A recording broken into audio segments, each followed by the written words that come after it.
Hello there.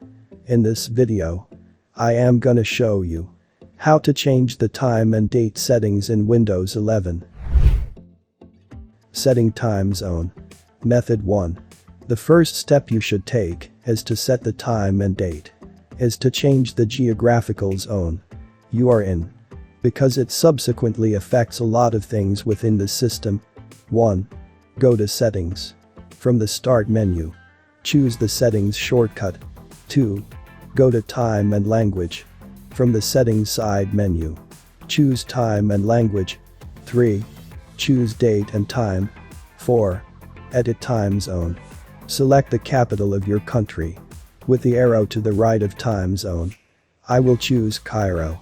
You choose the capital of the country in which you live, and the time will be set automatically. Choose a country. Method 2. Return to Time and Language by going back one step. From this menu, choose Language and Region. On the right of Country or Region, choose your country. I will choose Egypt. But again, you choose the country you want.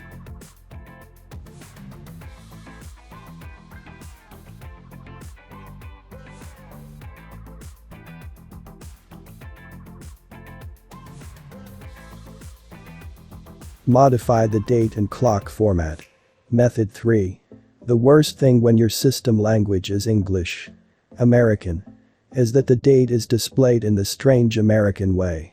The month, then the day, then the year. To get rid of this format, go to Regional Format and press the arrow on the right to bring up a list of detailed settings. Tap Recommended to bring up a list of date and hour views. If you choose any Arab country, the date will be displayed in Arabic. If you want to keep the date in English, I advise you to choose English, United Kingdom, because it is similar to what we use in our region. You can modify the format further by clicking on Change Formats. If you choose English, United Kingdom, do not forget to change the clock from the 24-hour clock to the 12-hour clock. And here we go. We are done. MD was with you here on Everything PS.